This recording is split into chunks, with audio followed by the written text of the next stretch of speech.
Hello everyone and welcome back to the channel.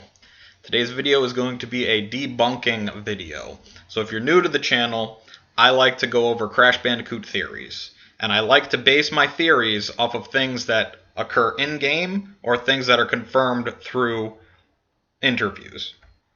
So even if you don't agree with my theories, they're at least based off of something that you can agree has happened in the series.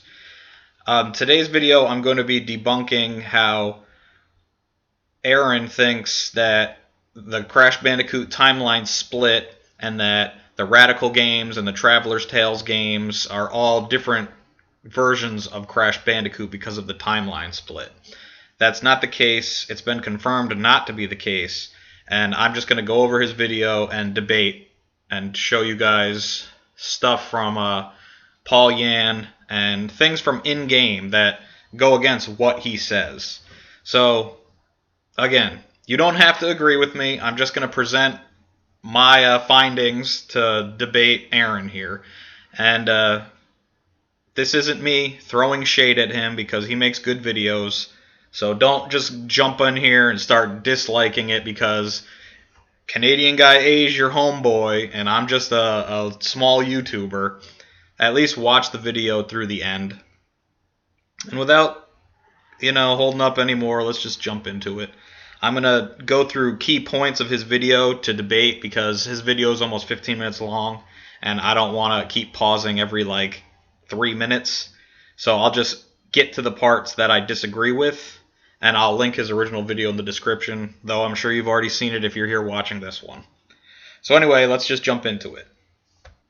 So the first thing he's going to say is Paul Yan confirmed that all the Crash Bandicoot games are canon, but they happen in different timelines. Essentially, we were told by the director of the game itself, Paul Yan, that all Crash Bandicoot games are canon, just that each one happened in a different timeline. So that's completely false. We have this tweet from Jumpbutton. It says, "In case you missed it, Paul Yan clarified that while Crash 4 mostly ignores the other sequels during its story, those sequels do in fact come after this, in the same chronological timeline." Then Jumpbutton says, "He sneakily liked a tweet I made guessing as much last year, but confirmation is great vindication." So there's his tweet, and now I'm just going to play the clip that Jumpbutton included in his tweet. Ignoring some of the other sequels that are coming after this in this chronological timeline. So right there, it's confirmed that it's happening before those events in the chronological timeline. So the next statement that Aaron says is just him building off of an already false narrative and him just injecting his beliefs into it, and he's making it seem like Paul Yan is the one who said this next thing, but Paul never said what Aaron is claiming he said. So I'm going to continue his video where we stopped at last. The events of Crash the Titans, the events of Twinsanity, the events of Wrath of Cortex, and every other Crash Bandicoot game simply happened in a different timeline from the original 3 games, because all of these different timelines are coexisting within the same space in different dimensions. What has been created is now called the Multiverse. So now he just says all the other games happen in their own timelines, and he's basing that off of nothing. It's just his headcanon right now. In Crash Bandicoot 4, you never go to the Twinsanity game universe. You never go to a Radical game universe. You never go to a Wrath of Cortex game universe. The only universes that you visit in Crash 4 are as follows. I actually made another video that I will link in the description going more in detail, but I'm going to show you the dimensions that we have seen in-game. So right off the bat, if you don't agree with this timeline here, that doesn't matter, because this is not what we're debating right now. This is what I believe the timeline is, but like I said, it's okay if you don't believe that timeline there. Now I'm going to show you the dimensions that we are canonically given in the Crash franchise. You have the 5th dimension, which is Entrance Home Dimension, the 10th dimension, which is in Twinsanity, the 11th dimension in 1954, which we visited in Crash 4, the unnamed dimension that alternate Tawna and female Entropy came from, the Egipus dimension, 88 million BC, and lastly, the Snacks dimension of 3023. And in none of these dimensions are we in the Wrath of Cortex world, or the Twinsanity world, or the Mind Over Mutant world, because those worlds are the prime universe. It's where all the Crash adventures take place. As you can see, in the 10th dimension, we have Evil Crash, and then in Tawna's dimension, the Crash and Coco of that dimension were killed, and the only other character that we know exists in the other dimensions, there's a Dingodile sign in the Snacks dimension. There's also a Papu Papu sign somewhere, but the fact that we know these are the different timelines, and he's claiming that it's confirmed that the other games are different timelines, is false. So while him saying there's a multiverse is not inaccurate, him saying that all the other games take place in a multiverse is inaccurate. All the games take place in the same timeline. So now I'm going to skip ahead a little further. He is mixing up dimensions and timelines. Let me play the clip. So Aaron is going to talk about the plot a little and then jump into his multiverse theory. Opening quantum rifts throughout the multiverse, but in doing this, the multiverse is kind of, well, unstable. So Crash and Coco have to assemble the quantum masks to bring equilibrium to the multiverse once more. But I got to thinking, who or what created the multiverse? I know, right? Too deep? I mean, this is Crash Bandicoot we're talking about, come on. There is no way that there's an actual logical explanation or theory for this, right? Right? Well, buckle up, because it turns out with the help of ADHD, hyperfocus, and coffee, there very, very much is. So, let us begin. The first and foremost thing that we need to talk about is time. No, this is not a pun on the 4th game title again. So then Aaron goes on saying that time is the reason the multiverse exists. The multiverse exists outside of Crash's timeline. Crash's timeline is one of the many dimensions in the multiverse. Crash traveling through time did not create the Egipus dimension. Crash traveling through time did not create the 11th dimension. All of these dimensions exist already. Crash time traveling is not the same as Crash going through quantum rifts. He's not using a time twister orb to go back into time and create a new dimension. He's using literal portals that Uka Uka ripped to jump to alternate dimensions. So the multiverse is made up of different dimensions, and I'm going to show more pictures real quick to get my point across. So I've already showed you this one. This is the universe that contains the dimensions.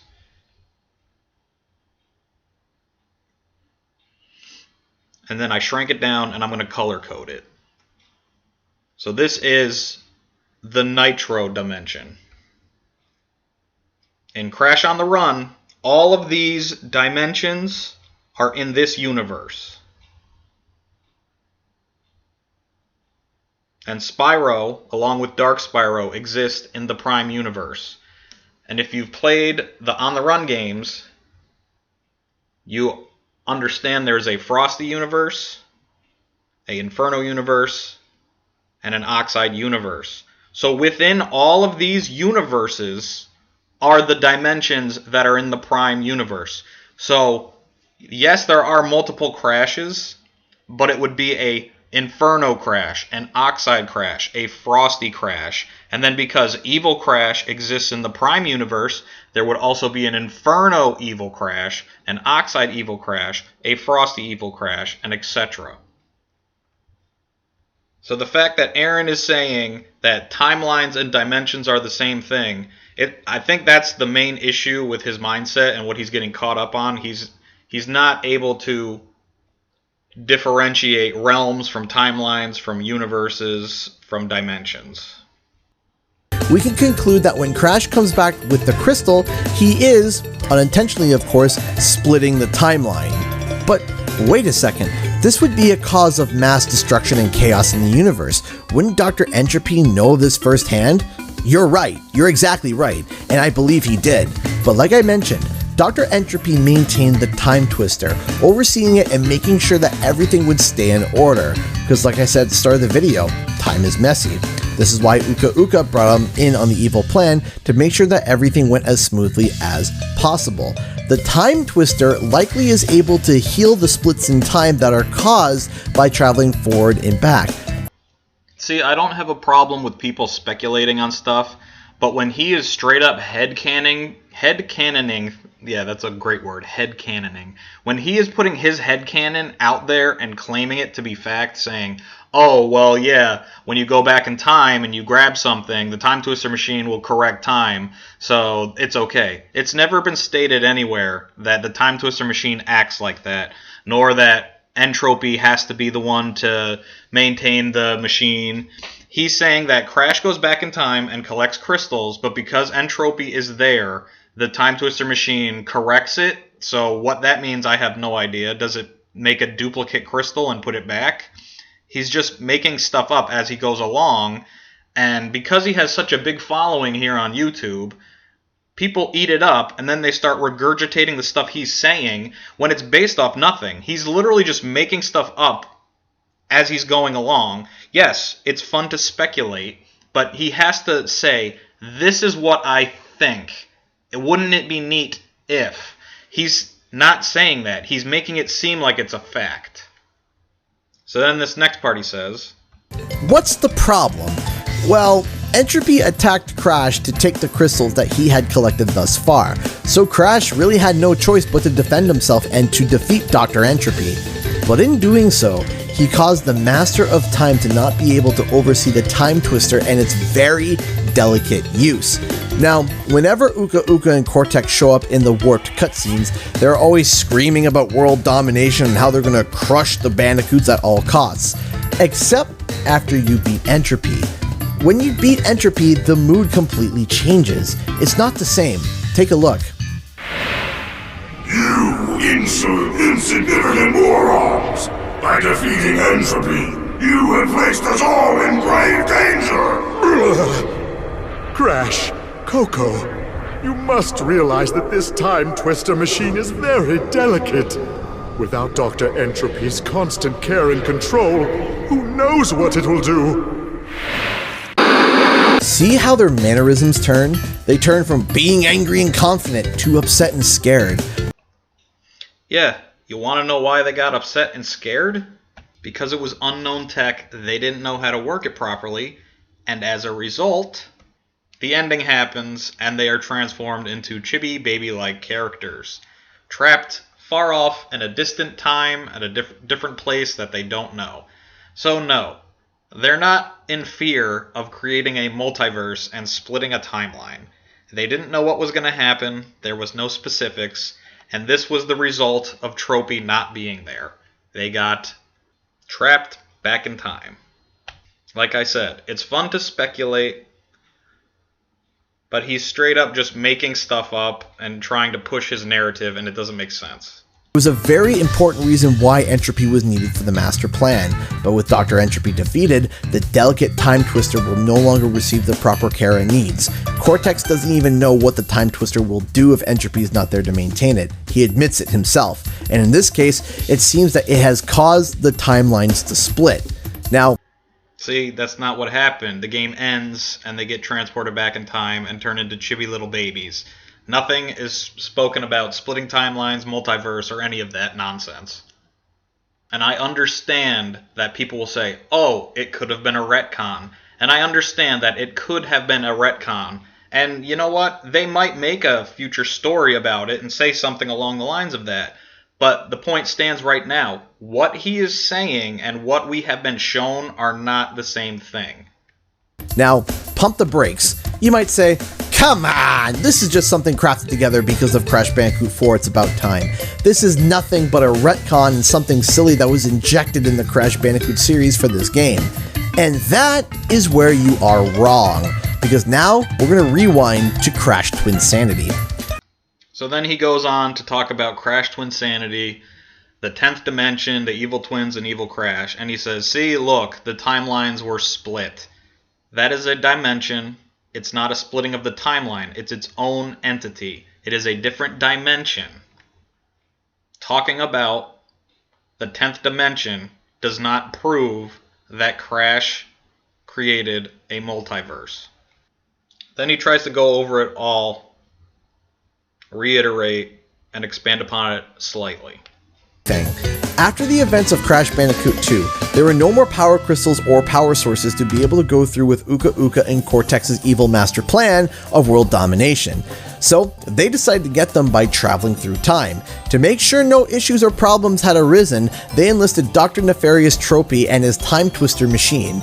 To stop Uka Uka and Cortex from world domination, Crash Bandicoot and Coco also went to the Time Twister machine to collect the crystals first to stop them from taking over the world. But for each crystal that Crash and Coco grabbed and went back to their present time, they would cause a split in the timeline, creating an entirely new dimension. Eventually, Dr. Entropy, the person who has maintained the Time Twister, decided to confront Crash for himself. When Crash Bandicoot defeated the Master of Time, the splits essentially became permanent, and now the multiverse was born. Within those splits, there are different variations of Crash Bandicoot, like Twinsanity Crash, Evil Crash, Crash the Titans Crash, and yes, even Skylanders Crash, all created by accident by the Orange Nutbag himself. So Aaron is saying that the timeline split and Twinsanity Crash, Evil Crash, Radical Crash, and Skylanders Crash are all separate entities. Evil Crash is a separate entity. He is from the 10th dimension. Radical Crash and Skylanders Crash are the same Crash Bandicoot, and Twinsanity Crash is the same as the main Crash Bandicoot. There's evidence in the games that proves they are the same character. The only one out of this list that makes sense as being a different character is Evil Crash. And that would just be like him throwing up Fake Crash and saying, see, look, Fake Crash, he's a different character, so it's a different dimension. No. And now I'll show the proof that all of these characters exist in the same timeline. In the opening of Crash Bandicoot, The Wrath of Cortex, there is a trophy on the shelf there, proving that this takes place after Crash Team Racing. In the ending scene of Wrath of Cortex, Uka Uka and Cortex are off on the glacier. In the opening of Crash Twinsanity, they are frozen from being on the glacier. So that confirms that Twinsanity Crash is the same as all the other Crashes in the games. Then I already said Evil Crash is a separate entity because he's from a different dimension. Now, proof that Radical Crash is the same Crash. In Crash Bandicoot Mind Over Mutant, there's a cutscene with Nina Cortex, and she says, I used to be the queen of Madame Amberly's private school. The YouTube subtitles aren't 100% perfect, but that's clearly Amberly. So this references Twinsanity. And even if you don't want to take that, let me show you this clip. This is also from Crash Bandicoot Mind Over Mutant. I was in the first game! Lovely mutagen. So good. So if we were to say that the Mind Over Mutant Crash is a different universe altogether, that would mean that the first game of the Radical Crash would have been Crash of the Titans. Dr. Embryo was not in Crash of the Titans. Dr. Embryo was in the very first Crash Bandicoot game from the start of the timeline. So that also confirms that Twinsanity Crash is the same as Radical Crash.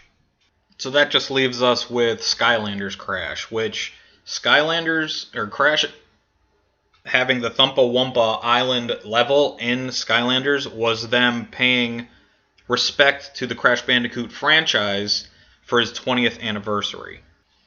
So while there is nothing that concretely puts it in the timeline, there's nothing that concretely takes it out of the timeline. The opening to the game has a portal opening up in the sky, and the Skylanders visiting Crash's Wumpa Island. So the fact that the Skylanders are visiting Crash, and Crash is on his island, and Cortex says, I've been planning this for 20 years, and it was the 20th anniversary of the franchise, it's clearly the same Crash Bandicoot. So now he's going to try and say why his reasons make more sense than others, and explain the evidence in the game that proves that it has to be a multiverse setup. There is evidence of this in-game for Crash Bandicoot 4. When you go to Blast from the Past, you can literally see etched in on the rocks in the wood all the different elemental masks that show up in Wrath of Cortex. So his reasoning on why there's a split timeline is because there's etchings on stone of the elemental masks. The elemental masks have been around millions of years. The masks have been around for millions of years, and here's the proof to that. This is from one of my other videos. Uka Uka, what kind of diabolical scheme do you and Dr. Cortex have planned this time? No schemes, just some old familiar faces dropping by for a visit. No, not the elementals. Uka Uka, why did you release them? Don't you know what happened the last time they were free? So they were responsible for a few earthquakes, floods, and that little ice age a couple of centuries back. So the first point I want to point out is it says, just some old familiar faces dropping by for a visit. So this implies that Uka Uka has met them before, because they're familiar faces dropping by for a visit. And then he says they were responsible for a few earthquakes, floods, and that little ice age a couple centuries back. A century is only 100 years. A couple centuries would be 200 years. At the most, let's say 500 years. The Ice Age was literally 2.4 million years ago. So again, in Warped, they said eon, which meant billions. And now, Uka Uka's talking about the Ice Age like it was a couple hundred years ago. So the elementals have been around for over 2 million years. We don't know their history. We don't know where they came from. Who's to say that they aren't from this universe, this dimension, the Oedipus dimension? Cortex. But Crash 4 is the quote-unquote retcon of Wrath of Cortex. It has never been stated anywhere that this is the retcon of Wrath of Cortex. We even have Paul Yan, like I showed earlier in the video, saying that this game takes chronologically before the other games in the series. This game was a midquel. If this were the case, then we wouldn't be seeing the elemental masks in the universe. Then we meet Nitrous Oxide, who has references to the events of Crash Team Racing, but the events of Crash Team Racing would be impossible because Cortex is involved. Cortex in the main universe was sent to a desolate planet. How could he be back on Earth to race against Oxide if he was sentenced to the desolate planet? It's like he intentionally misdirects people, because the game flat out shows that CTR is going to happen after Crash Bandicoot 4. Crash and Coco have no interaction with Nitrous Oxide whatsoever in Crash Bandicoot 4. And in the game, it's heavily implied that CTR is going to take place after Crash 4. Not directly after Crash 4, but after Crash 4 in the timeline. Let me show you. On Oxide's spaceship, there is a room that has a trophy. On the far right there, you can see a trophy that will be obtained in CTR. And there's also a picture of Crash, like he's been spying on Crash because he's about to go to Earth and race Crash. And down on the bottom, this green circular area, there's actually carts from CTR. So it looks like Oxide is reverse engineering them to see how they work, because he's about to go. It's setting up the events of Crash Team Racing. So again, I was doing what I claimed he was doing and inserting my headcanon into it, saying that they were reverse engineering carts. But the point stands. They did not meet Oxide. They are in his spaceship. You see the trophies and you see the carts. So this is setting up the events of Crash Team Racing. We literally have a frozen world called the 11th Dimension, where it's a subtle reference from the fact that the evil twins came from the 10th dimension. No, it isn't. That's just a different numbered dimension. That doesn't prove or disprove anything. And then this is him wrapping up his thoughts. Did what he had to do to save the world, but unknowingly caused split after split after split. It created the timeline for Crash the Titans. It created the timeline for Wrath of Cortex. It created the timeline for all the Crash Bandicoot games. But that means there is a whole multiverse out there, full of danger and evil. Now this arises a bunch of questions. Who created the quantum masks? What are their purpose other than balancing the universe? Were they really created just because Crash Bandicoot ruined everything? So that's the end of his video. I hope you guys watched the whole thing through and are actually going to comment and do things based off of your beliefs and not just blind hatred towards someone going against one of your favorite YouTubers. That's the end of this video. We're getting close to the 30-minute mark. I don't want to continue on and on, so I'm just going to say nothing in this video was an attempt as an attack at Aaron. I was just stating my opinions and showing facts from the franchise. So I hope, like I said earlier, that you were educated and entertained. And if you liked the video that you saw, please think about subscribing to the channel. I post new videos weekly. I do a lot of theory videos myself. And I hope you guys enjoyed the video. So, as always, take care. Have a good night.